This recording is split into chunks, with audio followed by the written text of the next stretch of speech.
Hi guys, welcome to E Vidyarthi dot in. My name is Varsha. तो start करते हैं हमारे पोएम्स को। फर्स्ट फ्लाइट के पोएम्स है ये, और यहाँ से हम स्टार्ट करेंगे हमारे सभी पोएम्स को। नाउ पोएम्स को हम कैसे देखेंगे? सबसे पहले तो हम उनकी मीनिंग जानेंगे, ओके, सेंटेंस वाइज मीनिंग देखेंगे, देन उनका एक्सप्लेनेशन जानेंगे, क्योंकि हमें पता है कि पोएट लिखता है एंड देन हमें उसे क्या करना होता है, इंटरप्रेट करना होता है। सो ये चीज़ हमने स्कूल में सीखी थी, और स्कूल में हमेशा ये चीज़ होती है कि you have to interpret what was the poet trying to say with the line. तो हम वो एक्सप्लेनेशन जानेंगे एंड देन लास्ट में हम लिटरेरी डिवाइसेस को देखेंगे। वन मोर थिंग, जब मैं लिटरेरी डिवाइसेस की बात करती हूँ, सो यहाँ पे लिटरेरी डिवाइसेस हम क्या करेंगे, जो यहाँ पोएम में यूज हो रहे हैं हम उनको देखेंगे, ओके। एंड जो पूरे लिटरेरी डिवाइसेस जो हमारे इस पूरे पोएम, जितने भी पोएम है 10th क्लास में जो यूज होंगे, वो सब मैंने एक अलग वीडियो में बना रखे हैं। सो लिटरेरी डिवाइसेस क्या होते हैं, उनमें कौन कौन से लिटरेरी डिवाइसेस हमें करने हैं, उसका अलग वीडियो है जिसका मैं डिस्क्रिप्शन बॉक्स में आपके लिए लिंक डाल रही हूँ, और इस पोएम के हमारे पूरे प्लेलिस्ट में भी आपको सबसे टॉप पे दिख जाएगा, ओके। सो स्टार्ट करते हैं हमारे इस डस्ट ऑफ स्नो को और जानते हैं कि क्या है इसके अंदर। बट उससे पहले हम इस पोएम के पोएट को जानते हैं। पोएट का नाम है Robert Lee Frost, and Robert Lee Frost हमारे जो है वो कुछ इस तरीके से दिखते थे। He was born on March 26, 1874 and January 29, 1963 को इनका डेथ हो गया। He was a well-known American poet, but American होने के साथ साथ ये इंग्लैंड के चीज़ों के बारे में लिखते थे, इंग्लिश पोएट्स भी लिखते थे, आई मीन इंग्लिश में ही लिखते थे, बट इंग्लैंड की जो सेटिंग होती है, जो आसपास इंग्लैंड के होते हैं, वो भी चीज़ें लिखते थे, ठीक है।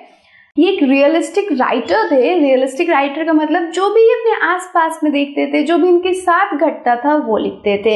ऐसा नहीं है कि ये राइटिंग में अपने चांद और तारों की बात करेंगे, नहीं, ये नेचर की बात करेंगे, इंसानों की बात करेंगे, और अपनी राइटिंग में, अपने पोएम्स में बहुत इनफॉर्मल लैंग्वेज का यूज करते थे। ऐसा लगता था जैसे किसी दोस्त से बात कर रहे हो। सो अमेरिकन इनफॉर्मल लैंग्वेज का यूज आप देखेंगे इनके पोएम्स में, और इनके पोएम्स जो है वो ज्यादातर रूरल लाइफ में होंगे इंग्लैंड के। और यहाँ पे आपको क्या देखने को मिलेगा, 20th सेंचुरी का एक गांव का हिस्सा देखने को मिलेगा। वहां के लोगों के बारे में बात होगी अगर इनके पोएम्स में, या इनके पोएम्स को अगर आप देखोगे तो।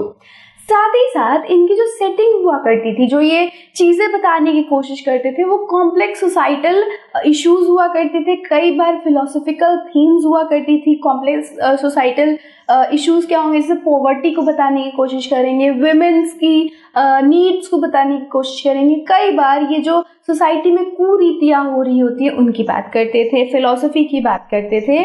तो ये जो डस्ट ऑफ स्नो है हमारा पोएम फर्स्ट, इसके अंदर भी इन्होंने बहुत कुछ बात करी है।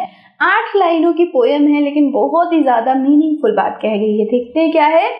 So dust of snow, the way a crow shook down on me, the dust of snow from a hemlock tree. तो यहाँ पे क्या कह रहे हैं कि एक क्रो है, इनके ऊपर इस क्रो ने क्या किया, गिरा दिया। क्या गिराया? डस्ट ऑफ स्नो, यानी स्नो के, बर्फ के कुछ पार्टिकल्स, ओके। और कहाँ से गिराया? हैमलॉक ट्री से। हैमलॉक ट्री एक ऐसा पौधा होता है जो थोड़ा विषैला होता है। सो यहाँ पे इन्होंने क्रो और हैमलॉक का इस्तेमाल किया था अपने मूड को दिखाने के लिए। और क्योंकि क्रो और हैमलॉक दोनों ही इनऑस्पिशियस माने जाते हैं, ऐसे माने जाते हैं कि ये अमंगलकारी है, अशुभ है, तो इन्होंने इन दोनों का इस्तेमाल करके अपने मूड को बताया कि मैं बहुत डिप्रेस्ड था। इनका अगर इस्तेमाल किया जाए, हैमलॉक ट्री और क्रो को इस्तेमाल किया जाए, यूज किया जाए किसी भी पोएम, किसी भी स्टोरी में, सो दे सिग्निफाई सैडनेस एंड डिप्रेशन। तो इन दोनों का इस्तेमाल करके उन्होंने अपनी प्रेजेंट, जो उनका भी जो स्टेट है, किस तरीके से उनका मन है, वो उनकी मनोस्थिति को दर्शाने के लिए उन्होंने इस्तेमाल किया कि ये बहुत दुखी थे और हैमलॉक ट्री के नीचे बैठे हुए थे। लेकिन तभी एक क्रो ने क्या किया, उनके ऊपर डस्ट पार्टिकल छिड़क दिए, डस्ट पार्टिकल्स झाड़ दिए। has given my heart a change of mood। और जैसे ही इनके ऊपर वो डस्ट के पार्टिकल, स्नो के पार्टिकल्स गिरे, इनका मूड लिफ्ट अप हो जाता है, थोड़ा सा ये खुश हो जाते हैं। And saved some part of a day I had you। तो ये क्या कहते हैं कि जो वो स्नो का डस्ट गिरा मेरे ऊपर, उसने मेरे मूड को अपलिफ्ट कर दिया और जो मेरा दिन था उसको बचा लिया, जिस दिन को लेके मैं बहुत पछता रहा था, बहुत दुखी था कि अरे यार आज जगता ही नहीं, आज सोया ही रहता या आज बाहर ही नहीं निकलता घर से, तो आज इतना बुरा नहीं होता मेरे साथ। तो ये कह रहे हैं, ये दर्शाने की कोशिश कर रहे हैं किस तरीके से दो इनऑस्पिशियस चीजें जिसे लोग अमूमन तौर पे क्या मानते हैं, अच्छा नहीं मानते, जिसे कहते हैं लोग कि अगर हम इन दोनों को देख लें तो हमारा बाकी का दिन बुरा जाएगा, वो दो चीजें इनके मूड को लिफ्ट अप कर देती हैं, इनको खुश कर देती हैं और इनका जो बाकी का दिन है वो खुशनुमा बना देती है। So this is the main idea of the poem कि यहाँ पे क्या देखने को मिल रहा है कि हमारा पोएट थोड़ा दुखी था, लेकिन वो हेमलॉक ट्री के नीचे से गुजर रहा था एंड उनके ऊपर क्या आया, यस थोड़े से डस्ट पार्टिकल्स आए स्नो के, स्नो आके गिरा एंड उनका मूड चेंज हो गया ना। अगर हम बात करें कि इसके अंदर क्या क्या चीजें थी, इस पोएम में पोएट क्या कहना चाहते थे, वो ये कहना चाहते थे कि हमें कभी भी अपने अंदर किसी भी चीज के लिए कोई भ्रांति नहीं रखनी चाहिए, कोई प्रेजुडिस नहीं रखनी चाहिए कि ये चीज ऐसी ही होगी। क्रो को हम ज्यादातर क्या लेते कि ये अशुभ है। सिमिलरली हमारी सोसाइटी के अंदर भी कुछ ऐसी चीजें हैपन हो रही होती, कुछ ऐसे लोग और कुछ ऐसे जानवर या कुछ ऐसी चीजें हैं, कुछ ऐसे प्रसंग हो रहे होते हैं जिनको हम क्या कहते हैं, ये हमारे लिए शुभ नहीं है। लेकिन आपको क्या पता वो जो अशुभ चीजें, जो अमंगलकारी चीजें हो रही है, क्या पता आपको खुशी दे जाए, आपकी जिंदगी में थोड़ा सा मिठास घोल जाए। सो यहाँ पे हमारे पोएट ये बात कह रहे थे हेमलॉक ट्री और क्रो के जरिए। नाउ बात करते हैं इसके राइमिंग स्कीम की। ओके, सो राइमिंग स्कीम को अगर हम देखें, सो राइमिंग स्कीम क्या होता है, हमें पता है कि जो एंड में हमारा जो वर्ड्स एंड होता है, अगर वो एक तरीके से साउंड करते हैं तो वो राइमिंग कहलाते हैं ना। तो यहाँ पे हम राइमिंग स्कीम देख लेते हैं।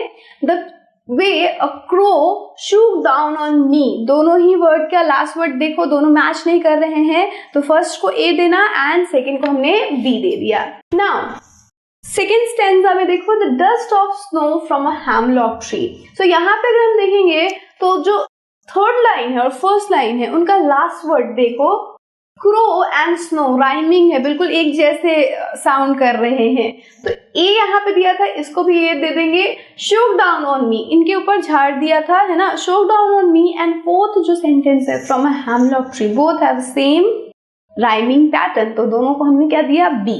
एंड सिमिलरली हमारा हर्ट एंड पार्ट क्या हो गए, सेम राइमिंग वर्ड्स, तो सी, सी एंड इसका जो सिक्स्थ एंड एट्थ हमारा सेंटेंस है, दे आर डी डी, क्योंकि इनकी जो लास्ट वर्ड है mood and rude, they are rhyming, है ना। तो this is the rhyming pattern of this poem, that is A B C D. तो कभी भी आपको आएगा ये पोएम एग्जाम के अंदर, कोई भी स्टेंजा आ जाए, कोई भी पार्ट आ जाए, आपको पता है क्या राइमिंग पैटर्न है, A B C D. Okay, next बात करते हैं इनके अंदर की लिटरेरी डिवाइसेस। लिटरेरी डिवाइसेस में सबसे पहला यहाँ पे हमने देखा यूज ऑफ एलिटरेशन। एलिटरेशन का मतलब क्या है, कोई भी सेंटेंस जो स्टार्ट हो रहा है उसका पहला वर्ड क्या है, कोई भी वर्ड का पहला वर्ड क्या है, अगर वो कॉन्सोनेंट है और वो रिपीट हो रहा है सेंटेंस में तो वो एलिटरेशन माना जाएगा। देखो, the occurrence of same consonant or consonants sound at the beginning of adjacent or closely connected words. तो यहाँ पे हम एलिटरेशन देख रहे हैं, कहाँ पे देख रहे हैं, कहाँ देख रहे हैं, तो यहाँ पे देखोगे, the way a crow shook down on me the dust of snow from a hemlock tree has given my heart, आप देखोगे has hurt a change of mood and saved some, तो इन दो जगहों पे हमें एलिटरेशन देखने को मिल रहा है। so this was alliteration used। Next हमारे पास इंजैबमेंट भी दिख रही है। इंजैबमेंट क्या हमने पढ़ा था, इंजैबमेंट was when the same sentence continues to the next line without use of any punctuation marks, it is known as enjambment। Okay, तो यहाँ पे अगर हम सेंटेंसेस को पढ़ रहे हैं तो कोई भी पंचुएशन मार्क यूज नहीं हुआ है। अगर हम बात करें, अगर किसी इंसान को जानना हो कि अरे इस लाइन के बाद कहाँ, इस लाइन में क्या हुआ, तो उस इंसान को कहाँ जाना पड़ रहा है, नेक्स्ट लाइन में। इस पूरे लाइन का मतलब हमें जब तक हम नेक्स्ट लाइन में नहीं जा रहे तब तक नहीं समझ में आ रहा है। तो दिस इज इंजैबमेंट। इंजैबमेंट का यूज यहाँ हो गया। So this is the second literary device. So these two devices are used in this poem, ताकि आपको क्या कर सके, इस पोएम में मजा आ सके और आप इसके साथ बने रह सके. So these were the things जो हमें इस पोएम में जाननी थी. Now हमारे नेक्स्ट वीडियो में चलते हैं ताकि हम इस पोएम के क्वेश्चन आंसर्स देख सके. So I'll see you in the next video. Till then, stay safe and keep learning with us. Bye bye.